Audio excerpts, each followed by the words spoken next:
Sudbury News Talk. I want to show you something. Stand by. On the morning shift. Anything could happen. Sudbury News Talk on the morning shift. 10, 9, 8, 7, 6, 5, 4, 3, 2,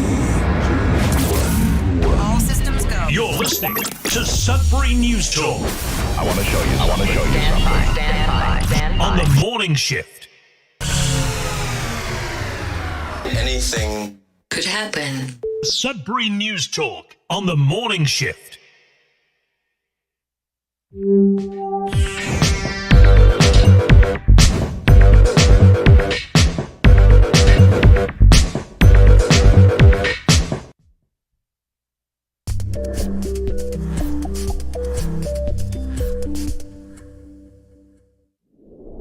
All right, good morning, everyone. Welcome to Sudbury News Talk on the morning shift. I'm AJ Walsh. I'm glad to be here with you. Thankful that you're here with us. As usual, we have a great show planned for you today. Nothing unusual there. We have news, weather, sports, and local news headlines from our local news outlets, CBC Sudbury, Sudbury.com, CTV Northern Ontario, Sudbury Star. So we try and get everybody in here as much as we can.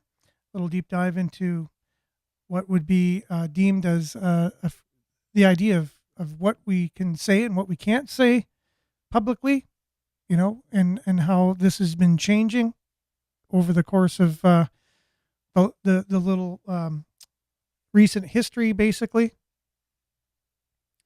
And this in light that, the much publicized case of Jordan Peterson with his association, basically the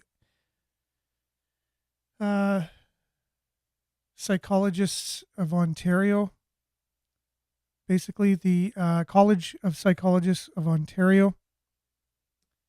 And they basically took exception to some of the things that he said on social media, and said that he will require social media etiquette, basically training. He needs to be trained on how to conduct himself on social media, which I think is an interesting thing in and of itself. If you listen to him, and we'll have a little clip of Jordan Peterson if you haven't had a chance to listen to him before for some reason. This might be your first time, and you'll have a little sense for yourself of whether or not this is somebody that you could see that really doesn't have a clue what they're talking about and need to be trained by the College of Psychologists on how to put up a social media post, basically, and what to say and what not to say. And he was an advocate for free speech when Ontario changed the criminal laws to include if someone is offended, if you misgender them, if you say, "Sorry, sir," and they go, "Wait a minute, my gender isn't a man," and so now our laws are you could actually call the police and charge someone for giving you the wrong pronoun or whatever. So he was fighting that, and I'm glad that he was, because that's to me a little over the top. Anyways, and so he was fighting against that, and he believes strongly that you should be able to say what you want personally and professionally. That doesn't affect your profession. Basically, it's a personal point of view. So they basically said that he has to undergo that. So he appealed it. It was overturned. He went to the highest court in Ontario, and they just turned it down. No reason given. They just said, no, you're going to either have to go through the re-education training or you lose your license to practice psychology in Ontario. So we'll talk about that. We'll have some comedy to look at it, with so things aren't getting so serious all the time. And we'll also we'll have a comedian basically talk about this and make light of it. Anyways, so that's going to be our deep dive for today. We're on Facebook. We're back on Facebook. I don't know what happened yesterday, why it wasn't there, but we're live on CKLU 96.7 FM, cklu.ca. Click on the Radio Player Canada app, stream us, download it, take us with you, and listen to us anywhere, anytime on your favorite device. YouTubelive.com/Sudbury News, Facebook.com/Sudbury News. Make sure to like, share, subscribe, follow. Mainly comment. We'll do our best to get everyone comments read for the people listening, streaming, and for people on the radio. And we'll dive right in. We'll have some news, weather, and sports.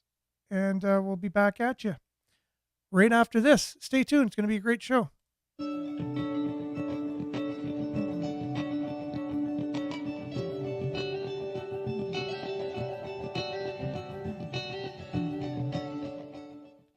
And Sudbury Weather brought to you by sudburyweather.ca.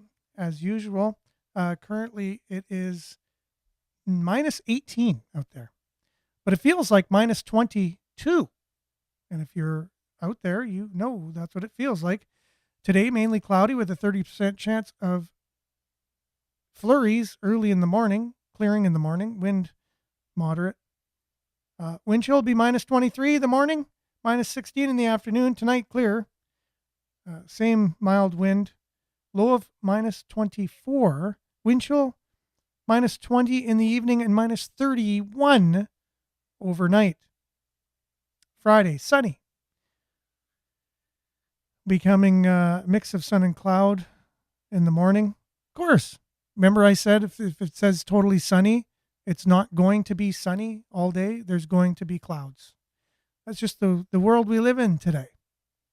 So sunny, then there's a mix of sun and clouds in the afternoon. High of minus 15, wind chill minus 32 in the morning, minus 21 in the afternoon. So not sunny anymore, Friday and Saturday, like it said yesterday. Minus 15, mix of sun and cloud. For tomorrow, minus 12, mix of sun and cloud. It is saying sunny on Sunday, but I guarantee you, like the day we have just a sunny day from morning to night, will be a very rare occasion. So minus 6 and sunny so far. We'll see if that's what it's going to be like by Sunday. Monday, 40% chance of flurries, minus 5, 60% chance of flurries on Tuesday, high of minus 4, minus 1, and cloudy on Monday. Here's a look at your satellite for those on the radio. It's just a lot of clearing, but you can see just that cloud activity just over the North Shore, including Sudbury and North Bay, basically. And so whether or not we get some of that clearing for an extended period of time or not, we'll have to see. That is weather, and it's brought to you by sudburyweather.ca. We'll be back with a little bit of sports right after this.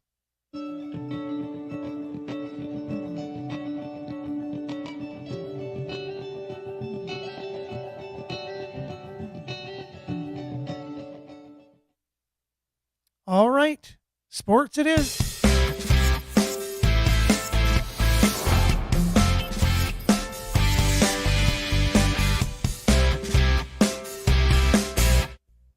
All right. So your Sudbury Sports brought to you by Sudbury Sports .ca. The Sudbury 5 in action this weekend. As we talked about with the Nick yesterday. Let's see if we got it here up on the screen. They're partnering with Laurentian University for the on January the 20th for the Laurentian University women's, men's, and 5 game. Laurentian University's women's game starts at 1 p.m. So at 1 p.m., women's team taking on University of Western Ontario, and the men's team face Western at 3. And then the night's rounded off with the 5 at 7 p.m. So there you go, a whole day of basketball on the 20th.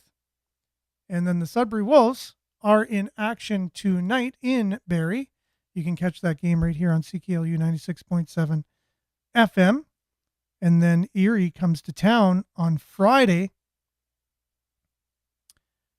And then Barrie's in town on Sunday.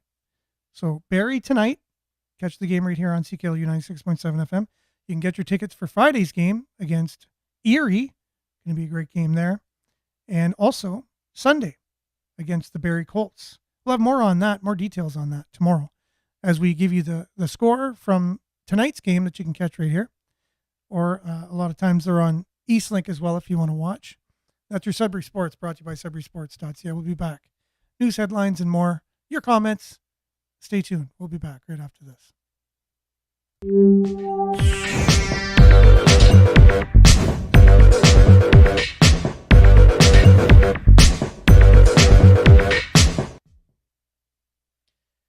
Yeah, sometimes when you're trying to do something quick, it just doesn't work at all.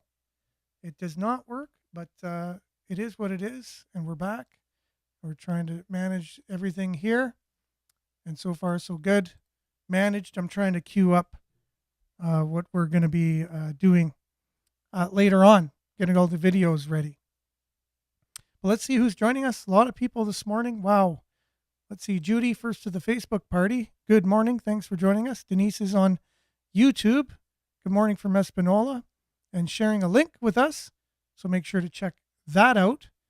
I really appreciate all your links. Oh, you might have just shared the Sudbury News link from YouTube, but we are on Facebook this morning as well. Not sure what happened there. Were we in jail for a day? I have no idea. No one tells me anything.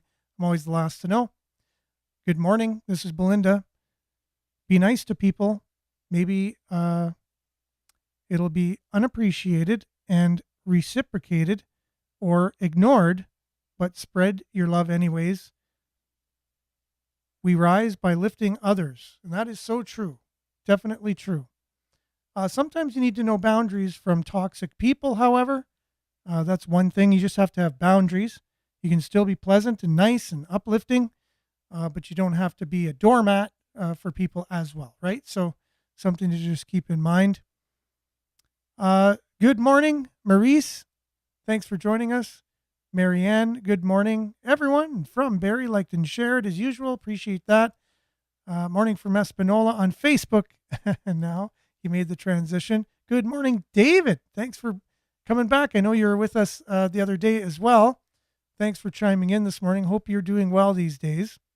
Marianne, just another way to censor. Okay.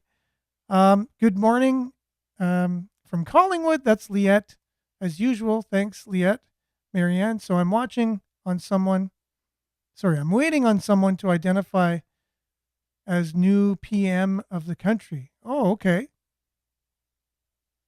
That's interesting. Well, I think many people might identify as it, but they're not going to recognize that as they do any other things. You can identify as anything, but you can't identify as the Prime Minister of Canada, right? Now there's something, they'll say there's something maybe wrong with the way you're thinking because you're not the Prime Minister of Canada, even though you think it. But you can think anything else and it's fine, right? I'm not sure the kind of psychology there. Monique, Grand Rising, thanks for joining us on YouTube. Leandre, if you do not vote Liberal, the Liberals will flood the country with people who will. Ooh, interesting. And there is, I would think, a lot of people who share your point of view. Showing now a little bit snowing now a little bit in Mark's Day. We're really feeling much colder than minus 18 degrees. Yeah, it's a cold one out there. It's starting to get colder. Marianne, good morning. Exactly, immigration invasion for sure. Yeah, and that's just the policies of the country, right? It is what it is. Many people are trying to make sense of what's happening and why, but we try to make sense of it. I think we've kind of nailed a few reasons, right? Because there's outside forces working on our country and influencing the ones that we've elected to represent us. And so they take their orders more from them and not from the people. That's something that happens a lot. Grand Rising from Monique on Facebook. Marianne says exactly okay. That's probably from something I said earlier. Monique, does someone actually want to identify as Trudeau? Maybe not as Trudeau, but maybe just Prime Minister, right? You just walk in the office one day saying, I'm the Prime Minister, and see if they say, oh, sorry. Sorry, here's your seat here.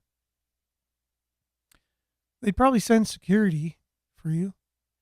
It doesn't matter what you identify. Doesn't mean it's true. That is true. I can identify as anything, and it doesn't mean that it's true. Like we just proved. If I walked into Parliament and I said, hello, everyone, I'm the new Prime Minister. That's who I identify as right now. I'm feeling it pretty strongly. I mean, I woke up this morning and I really felt like the Prime Minister. So I'm here for my job that I identify with. They would call security on me. All righty. So let's just dive right into some local headlines here. The Sudbury Star, they have their morning brief each morning here. They send it out at about 7 a.m. Perfect timing for us. Let's go through some of these stories here from the Sudbury Star. Indigenous activists say they have historical right to sell, trade, buy, sell, trade cannabis. There's 10 people facing cannabis-related charges laid from 2019 to 2021 in a case being heard in Sudbury. For more, you can visit Sudbury Star on that one. That's an interesting one, right?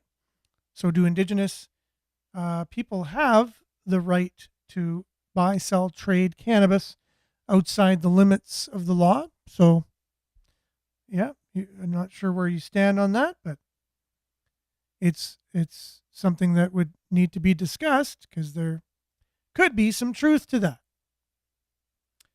All right. Crews respond to another chemical fire at an industrial site. The workers temporarily displaced from KRT facility on Duhamel Road. So again, more on that from the Sudbury Star. Valet going remote in Sudbury to make mining safer. Among other steps, it's opened its integrated remote operating center that services its 5 underground mines in Sudbury. So yeah, so less people driving, more people using the joystick on the surface. We knew this was coming, and they're going ahead with that. More rental units as part of Greater Sudbury's housing strategy. So nearly a year after Paul Lefebvre, the new mayor, introduced his idea for housing supply strategy. Again, right? How many ideas are coming from our city and how many are coming from outside sources? So who's talking about housing? Just our city? No, the country is talking about housing. So who's coming up with ideas for housing? The mayor or everyone in the country? Because we have a housing crisis. But here it says the mayor's idea, right? So I thought that the Ontario government wanted to make building houses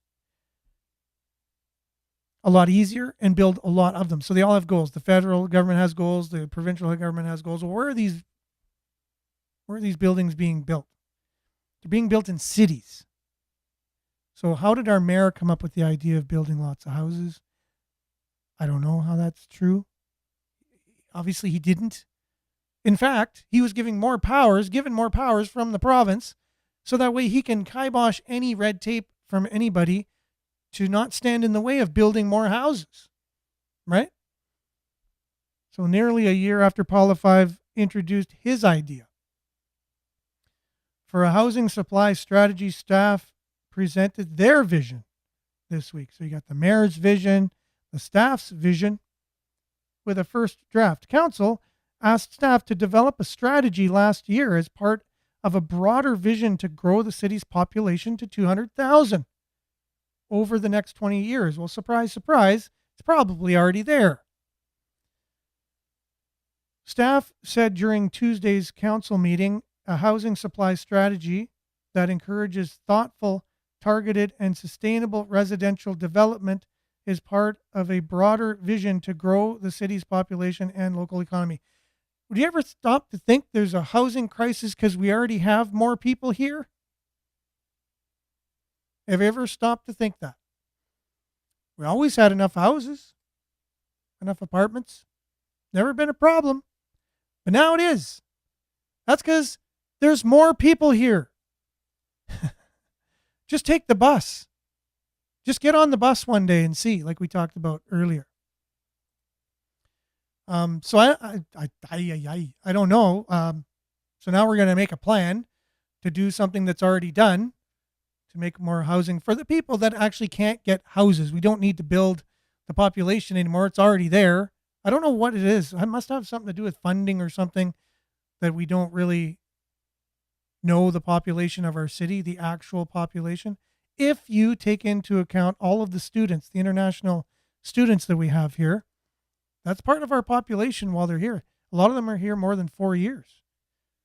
A lot of people come and go that aren't students in a shorter period of time that add to our population numbers, right? Anyways, staff asked for, council asked the staff to build a strategy and to grow the city's population to 200,000 over the next 20 years. Wow. Staff said during Tuesday's council meeting, a housing supply strategy that encourages, quote, thoughtful, targeted, and sustainable residential development is part of a broader vision to grow the city's population and local economy. Once complete, the strategy will outline the actions required to increase the local housing supply. The draft strategy sets a path to achieve Greater Sudbury's housing target for the next 10 years, fill key gaps in the housing supply, and ensure residents have access to housing options that meet their needs at all stages of life, regardless of income level. That's great. Let's just build some houses and apartments. Thank you. You know, it never was that complicated in the past. You know, cities have been around for a long time, and they've built houses and apartment buildings. But now there's an issue. And we're thinking it's to plan for the future, we need more houses. No, we need more houses now because there's already more people living here. It's just, there's a disconnect there. Hello. There's a little disconnect going on. Even in our local government, we see it at higher levels in the feds and the province, but you see it here too at the local level. Again, just get on the bus. And if you've lived in the city more than 25 years, just remember back how much more traffic there is now than there used to be. Tons. There's tons more traffic.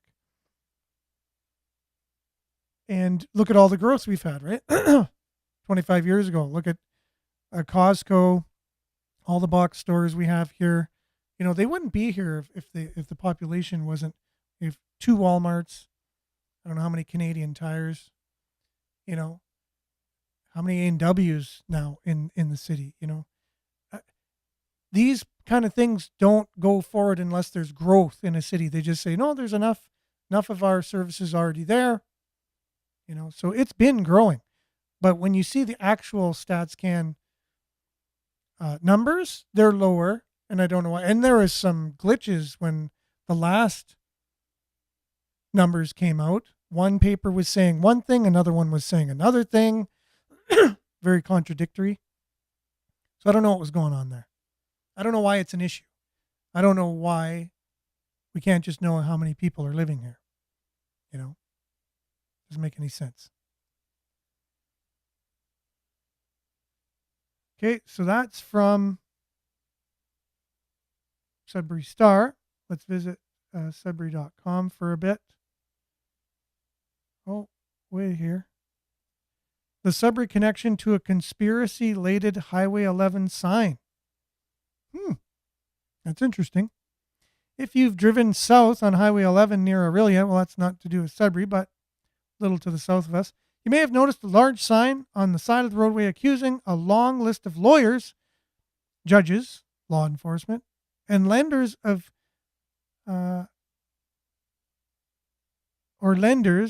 committing a variety of crimes. Robert Woods, who lives in a residence adjacent to the highway, just south of Aurelia, between line 14 and line 15, said he has displayed the sign for more than a year after dealings with the Ontario lenders and legal representatives who alleges fraudulently took his money and property. Woods' sign accuses numerous parties of bankruptcy fraud, insurance fraud, and mortgage fraud, among many other crimes he says are connected to a legal battle that saw him lose 2 properties, a show home and a hotel in Sudbury around 2014 and 15. In this whole scenario, my company borrowed a substantial amount of money, Woods told Aurelia Matters. Oh, I see. So he lost it here in Sudbury. In this whole scenario, my company borrowed a substantial amount of money, he told Aurelia Matters, which is a subsidiary of Village Media, basically the same company that Sudbury.com is part of. There was a house that I was building. It was supposed to be a show home. And then shortly after, within a year of doing that, I went out and bought a hotel in Sudbury with the same lenders again. So obviously, going to click on that story to get the end of it.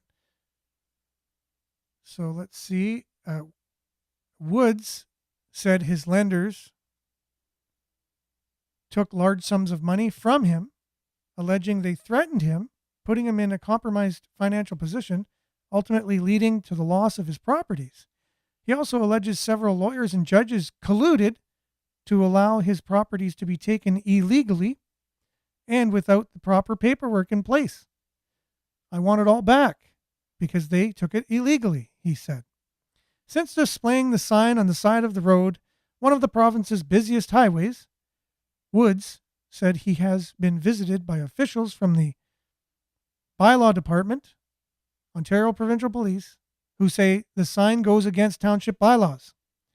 However, he maintains he has the right to display the sign.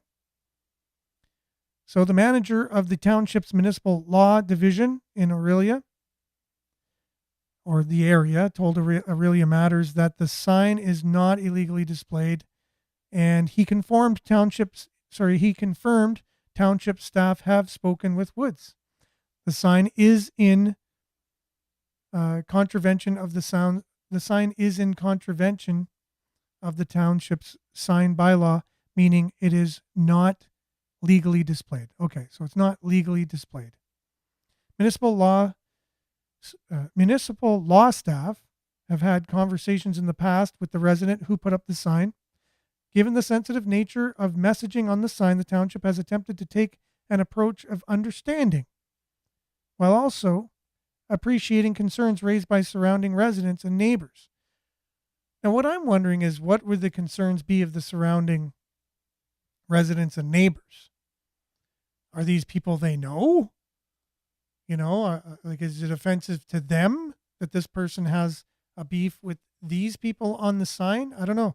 Is it just a really ugly sign that's, hard to look at when you drive by? I don't know what their reasons are, but anyways, the concerns of surrounding neighbors. So Sheswell said that the township intends to further discuss the sign with Woods with a goal of adjusting the sign to meet the township's bylaws. So whether it's too big, I don't know. They don't really go into detail of why the sign is in violation of town bylaws. It's just they're going to work with them and say, hey, if you just change this, change that, it'll be fine. It'll work within the bylaws. So what do you do in a case like this, right? So let's say he's right. Let's say judges and lawyers and financial people colluded, taking away properties that he bought. Let's say that did happen. Where do you go? Do you go to the law? Well, the law, apparently, these judges are part of this collusion. Can't go there.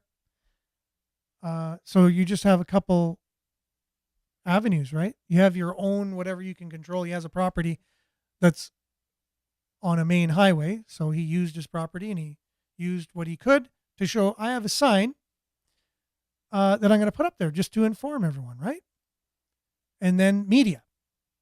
So the media somehow, it doesn't look like he contacted the media here. Looks like the media is coming to him because this sign is an issue. I don't know.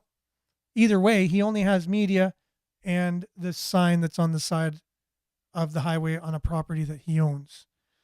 So good on him for doing something. Again, if it is true, we don't know. I don't even know all the people involved. It didn't say the names in that article, right? So,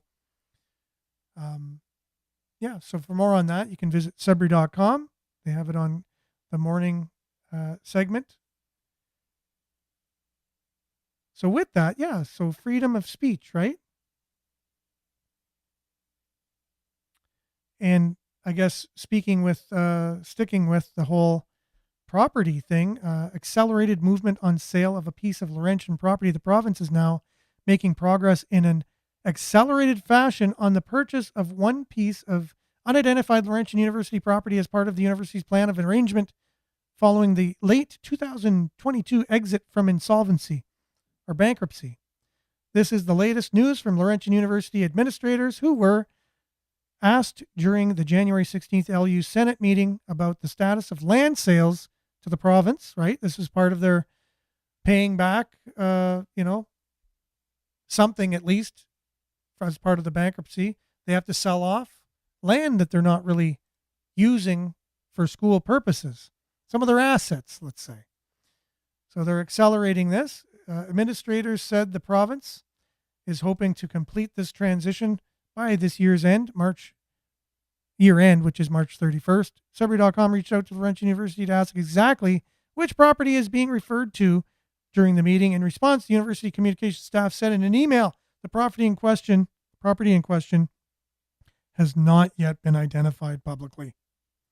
It will be communicated when appropriate. So it sounds like their communication staff is still the same as before the bankruptcy anyways, right? So we'll tell you when we want to tell you, basically. Okay, so in larger news, we'll look at Jordan Peterson. He was basically, his appeal to the Ontario Court of Appeal was denied. We'll talk a little bit more about that. But first, a little comedy sketch from the actor that plays Mr. Bean. And we'll let you know why we're doing this a little bit afterwards. But here you go. That's a little entertainment in the morning. So Rowan Atkinson is interviewing Elton John here. And he's just has a way of doing it. So let's just hang on here. Of course, it's going to do that. So he's interviewing Elton John, and let's just, we'll take it from there. You might not know why we're playing it. Just enjoy it. It'll be fine. We'll make more sense of it later. Christopher Biggins. But tonight we are to welcome a man who, although no giant, has nevertheless made a huge impression in his chosen field. Ladies and gentlemen, Mr. Elton John.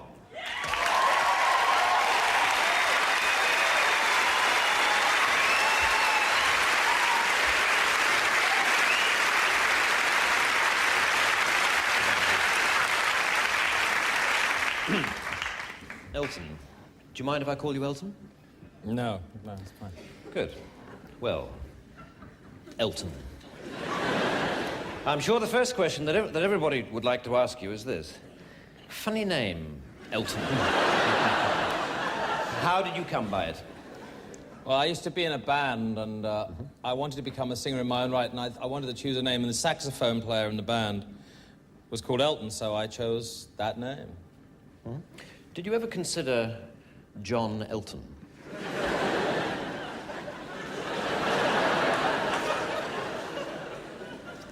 No.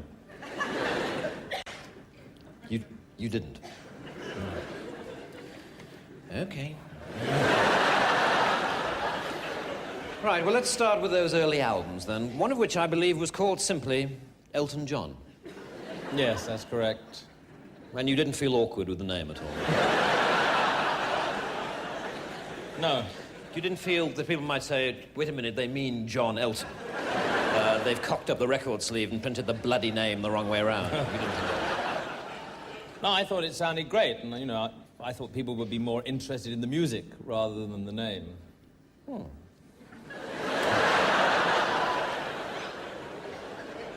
Now, to the songs themselves, many of the lyrics were, of course, written by Bernie Taupin. Yes, that's right. Yes. Well, I'd like to talk about Bernie for a while, since obviously he's been an enormous influence on your career. Yes, he has, yes. Tell me, did you ever discuss changing his name? Because presumably Taupin Bernie would have been more consistent with your Elton John.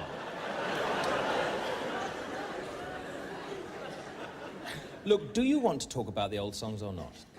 All right, the songs. The old songs. Your song is a classic, isn't it?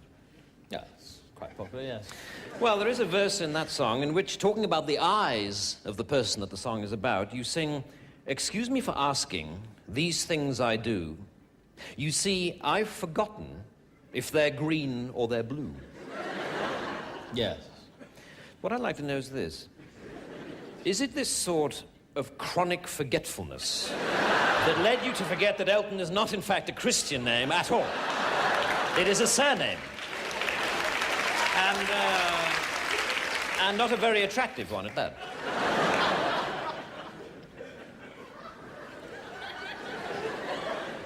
Let's talk about something else, shall we? Forget the name. All right, Mr. John. Let's talk about being a stage performer, should we? Tell me, do you ever watch other performers and get jealous?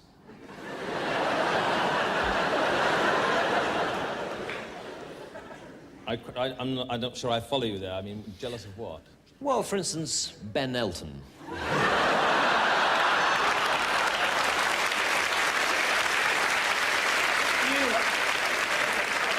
Well, I don't have to do this, you know. All right. Look, I'm sorry. Go. All right. Fair enough, moving on then. Many consider your masterpiece, of course, to be the album Goodbye Yellow Brick Road. And there is one song that people are particularly moved by called Candle in the Wind. Yes, a lot of people seem to like that song. Now, this song is in fact dedicated to Norma Jean Baker, who, of course, changed her name to Monroe Marilyn. Marilyn Monroe. My point exactly. Marilyn is a Christian name, so it comes first. Can't you see that? Are you word blind or something? I mean, it's... I've had enough of this. All right, no, wait, please. I'm sorry. See, please, I'm sorry, it was my mistake. I'm sorry. There's only one more question to go. It won't take long, really. It won't take a moment. Sorry, there's only... I am... Please, sit down. One final question. You've obviously achieved enormous success over the years, but in fact, you didn't have a solo British #1 until this year, with a song called Sacrifice. Now, my big question is this. Surely, you wouldn't have had to wait so long for a #1 if it hadn't been for your stupid, pointless, bloody name! Bang! Anyways, just a little bit of a comedy there in the morning. After looking at this and, thinking, I thought maybe we should have a little comedy, comedy section on the show every morning. It's just it's a good laugh in the morning. Anyways, but here's Rowan Atkinson in a skit. Obviously, Elton's in on it, where he's making him feel rather uncomfortable because he's scrutinizing his name. Like, why do you have Elton John? You should have John Elton. You know what I mean? And so, just the idea of that is he's having a hard time with his name, and he's having a hard time having this discussion. And it's all in good fun, and he wants to leave. Come on with this. You know what I mean? But again, it's something that's, could in real life turn into an argument. Let's say if someone took exception with something about someone, and in this case, it's Elton John's name, right? So interesting to look at the comedic side of it. And yes, Mr. Bean was only one of his characters. This is a brilliant, brilliant comedian. Probably no other comparisons to him, to his characters he makes up. Mr. Bean is just one little character he made up one time, and it's the one he's mainly known for. But he's done many other things, and you can see his timing here is incredible, and making this skit up or whatever. But what's not funny is the story that just came out here from the Epic Times, and headline is Jordan Peterson loses appeal against the regulatory college. Ontario's highest court has denied the request of psychologist and author Jordan Peterson to rescind an order from his profession's governing body that will force him to receive remedial social media training. A 3-judge panel of the Ontario Court of Appeal, in a decision released January the 16th, rejects Dr. Peterson's appeal to quash the decision of the Ontario Divisional Court that upheld the order from the College of Psychologists of Ontario. The panel did not explain the reasons for its decision. It simply stated the case has been reviewed and that Dr. Peterson's attempt to file new evidence to the court was rejected. Dr. Peterson is a professor emeritus at the University of Toronto in psychology, took to social media to weigh in on the decision of the appeals court. This is what he says, there is no other legal avenues open for me now. It's to capitulate to the petty bureaucrats and the addle-padded woke mob or lose my professional license, he said on January 16th on a post on X. Congratulating the College of Psychologists of Ontario for winning this round. He goes on to say, mark my words, however, the war has barely started, and there's nothing you can take from me that I'm unwilling to lose. So watch out. Seriously, you've been warned. And he says, I think it's, here is Howard Levitt. He's the lawyer who represented Dr. Peterson.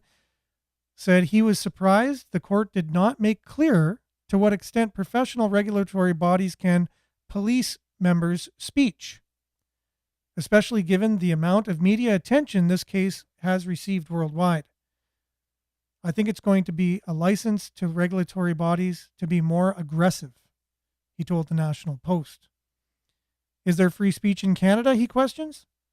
To what extent are the limits on free speech in Canada? To free speech which is not criminal or not tortious, not in violation of any law? Question mark. To what extent are regulatory professionals and regulated trades impacted in terms of what they can say in the public forum? Right? These are huge questions. You would think we would already have kind of come up with these things and been pretty aware of what our free speech laws need to be, with all of the laws we already had building this country. And, we're a free country. What does that even mean, free country, if you don't have free speech, right? So, so we're coming back to these questions. We're asking ourselves, we're having legal bodies prosecute people on what they're saying, even though there's nothing they said that was illegal, but they're going through their other means, right? So the College of Psychology of Ontario are now going to ban him from having a license in Ontario, like take his license away if he doesn't do whatever they want. So he came first under scrutiny by the College of Psychologists of Ontario, or the CPO, in 2022 after he received complaints about a number of his social media posts, none of which came from any of his patients, by the way. More came from activists, right? Activists for the causes that he had exceptions with. One of which the college alleged some of his posts directed at a plus-size model, transgender actor Elliot Page, and several politicians may be degrading to the profession and could amount to a professional misconduct. So the CPO's complaints committee concluded as as such in November of 2022 and ordered Dr. Peterson to undergo a social media training program on professionalism in making public statements. Not complying could mean losing his license and the ability to practice his profession in Ontario. He subsequently filed for judicial review in 2023, seeking the review of the CPO's order, but had his application dismissed by the court in August. So, in August of 2023, the court ruling said the CPO's order requiring Dr. Peterson to comply with coaching directives falls within the college's mandate to regulate the profession in the public interest. The judge ruled that as a member of a regulated profession, Jordan Peterson bears responsibility for the risk of harm that flows from his speaking in that trusted capacity. Okay? So Dr. Peterson rose to fame among social conservatives through his YouTube lectures, his successful self-help book, 12 Rules for Life, and Antidote to Chaos, and his opposition to liberal governments. Bill C-16, which we talked about at the beginning of the show, which added the protection of gender identity and expression to the Human Rights Code and Criminal Code. Dr. Peterson's Twitter account was temporarily suspended for his comments on Elliott Page, but was reinstated by Elon Musk after he purchased the platform in 2022 because Elon Musk is a proponent for free speech. Now, not illegal speech, but what's happening is government of Canada is more and more making speech illegal, more and more speech illegal, right? So this is something we need to be aware of. The freedom of speech is a right that's being taken away slowly but surely. Correct? So let's see if I have it here. So this is the dangerous Dr. Jordan Peterson. If you haven't heard him speak before, just to give you a sample, right? So let's see. A little kid playing house, right? Let's go. You need a fantasy, just like a little kid playing house, right? Figure out what you want. Write it down. Figure out what you could do to start moving towards that. Okay. Do that with your family relationships. Do that with your friendships. Do that with your career. Do that with your education. Think about your misuse of alcohol and drugs and other things that might drag you down. If you want to drink, it's like, you want to be a bumbling Barney Gumble idiot? Like, you want to drink? Okay, what do you mean by that exactly? How often? How much is too much? How are you going to constrain that and why? Develop a vision. And you have to do that in dialogue with yourself, right? It's like, if I could have what I wanted, what would satisfy me? And you might think, well, I could never get that. And I could say, well, maybe not, but I'll tell you one thing, man. You can move towards it. And I know that everyone who knows the underlying neuroscience knows this. Almost all the pleasure is in the moving toward. Yeah. So even, you don't want to set up a goal that's so high that there's just no possibility that a schlub like you could ever manage it. But God only knows what your upper limit is, But if you set up a goal that you think is, just on the edge of conceivability, then every time you move even a tiny bit towards that, you're going to think, good work, man, good work. You get a little kick from that. Yeah. You get a little stronger from that. So just an example of Dr. Jordan Peterson talking there. So a lot of people will say negative things about him, but they never actually listen to what he says. And here's Rowan Atkinson speaking on free speech itself. So here you go. My starting point when it comes to the consideration of any issue relating to free speech is my passionate belief that the second most precious thing in life is the right to express yourself freely. The most precious thing in life, I think, is food in your mouth. And the third most precious is a roof over your head. But a fixture for me in the number 2 slot is free expression, just below the need to sustain life itself. That is because I have enjoyed free expression in this country all my professional life, and fully expect to continue to do so. Personally, I suspect highly unlikely to be arrested for whatever laws exist to contain free expression because of the undoubtedly privileged position that is afforded to those of a high public profile. So my concerns are less for myself and more for those more vulnerable because of their lower profile. But he would be wrong. In this case, Dr. Jordan Peterson is what he said, and he is being taken to task. No, he's not being arrested, but you can see he's being publicly taken down by people in authority, so it's similar. Like the man arrested in Oxford for calling a police horse gay, or the teenager arrested for calling the Church of Scientology a cult, or the cafe owner arrested for displaying passages from the Bible on a TV screen. When I heard of some of these more ludicrous offences and charges, I remembered that I had been here before in a fictional context. I once did a show called Not the 9 O'Clock News some years ago, and we did a sketch where Griff Rhys-Jones played Constable Savage, a manifestly racist police officer to whom I, as his station commander, is giving a dressing down for arresting a black man on a whole string of ridiculous, trumped up and ludicrous charges. The charges for which Constable Savage arrested Mr. Winston Kadogo of 55 Mercer Road were these: walking on the cracks in the pavement, walking in a loud shirt in a built-up area during the hours of darkness, and one of my favourites, walking around all over the place. He was also arrested for urinating in a public convenience and looking at me in a funny way. Who would have thought that we would end up with a law that would allow life to imitate art so exactly?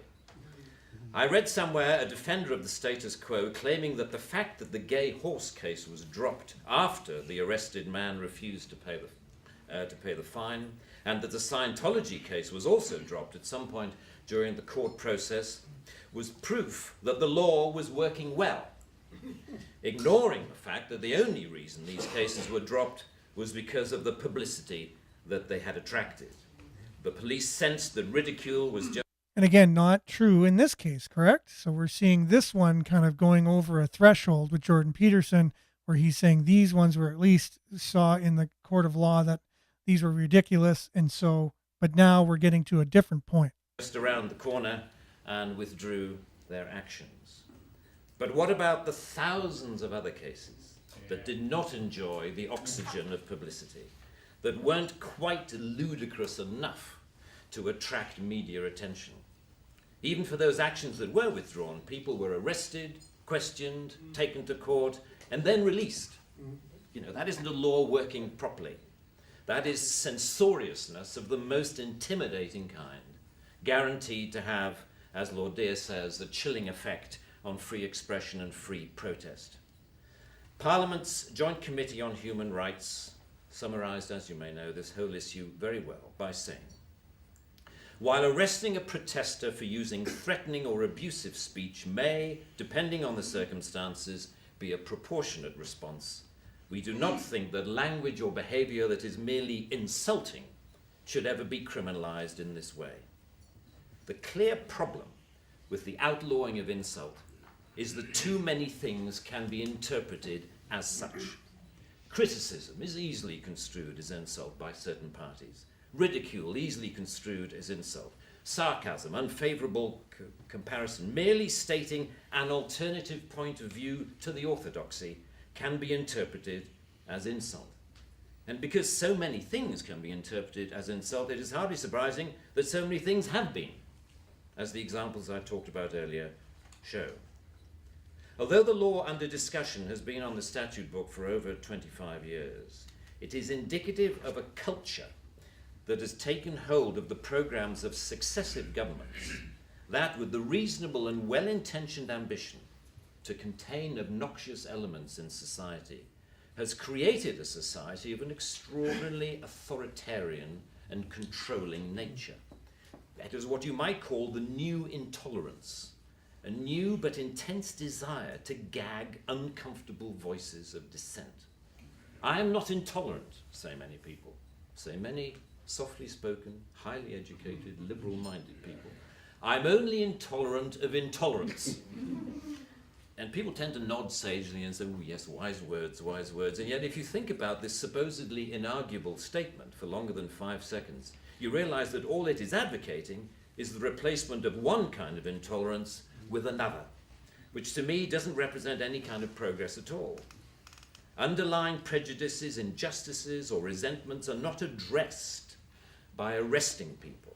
They are addressed by the issues being aired, argued, and dealt with, preferably outside the legal process. For me, the best way to increase society's resistance to insulting or offensive speech is to allow a lot more of it. As with childhood diseases, you can better resist those germs to which you have been exposed. We need to build our immunity to taking offense so that we can deal with the issues that perfectly justified criticism can raise. Our priority should be to deal with the message, not the messenger. As President Obama said in an address to the United Nations only a month or so ago, laudable efforts to restrict speech can become a tool to silence critics or oppress minorities. The strongest weapon against hateful speech is not repression, it is more speech. And that's the essence of my thesis, more speech. If we want a robust society, we need more robust dialogue, and that must include the right to insult or to offend. And even if, as Lord Deere says, the freedom to be inoffensive is no freedom at all. The repeal of this word in this clause will be only a small step, but it will, I hope, be a critical one in what should be a longer-term project to pause and slowly rewind a creeping culture of censoriousness. It is a small skirmish in the battle, in my opinion, to deal with what Sir Salman Rushdie refers to as the outrage industry. Self-appointed arbiters of the public good, encouraging media-stoked outrage to which the police feel under terrible pressure to react. So not bad for a comedian, right? Whose most popular character is someone who doesn't talk at all. He's very eloquent. He understands what he's talking about. He makes a great point, and he does it very well, very effective. And as you can see on the sign that he has on both sides of him, the main message is, feel free to insult me, with an exclamation point. Feel free to insult me. Kind of thing, like what, his little skit with Elton John there. It was a little bit insulting, but it was funny. And again, right? So it just raises certain things come out in comedy that you're not able to do in any other way. Why don't we institute a little comedy in ourselves, makes ourselves a little bit lighter, not take offense to so many things all the time, to the point where just all the complainers get their way. You complain, you get your way. You complain. It's like Nick said the other day, no one's phoning the city saying, oh, I just love the way, the speed limit on this road, allows me to move quickly to where I need to go. I just love it. People don't do that. You don't call Giant Tiger up and say, you know what? I just love the way that cashier made my day, smiling and just in a good mood. We just don't do that as human beings. We usually, when we voice things, it's to complain. And so it's the complainers that are complaining to politicians at any level. You know what I mean? And so we need to be leaders, if we're in these positions, to understand that and know that. Now there's the pressure coming from under, but then there's also the pressure coming from the top. And you got to watch that pressure coming from the top, who also wants this type of thing, as Rowan Atkinson so eloquently pointed out, because this type of behavior in and of itself brings a more authoritarian type of governance with it. And there's people that will very much benefit by having more of an authoritarian way of governance, right? So you got to watch out for that. Anyways, yeah, good morning, Chris. Thanks for joining us. Better late to the party than never, right? So we can watch the shows on Rewind, on demand, on YouTube and Facebook. Thanks for being with us, everyone. Today, we'll pick this up where we left off tomorrow. We appreciate that. We're having an event convoy on the 20th. Perfect. So for more information, you can catch Chris on Facebook. Look out for that, from North Bay to Sudbury. So check that out. Thanks, everyone, for joining us. Stay tuned now for Earshot Daily on CKLU 96.7 FM. Thanks for being with us. We'll be back, God willing, same time, same place tomorrow. Ciao, everyone. Have a great Thursday.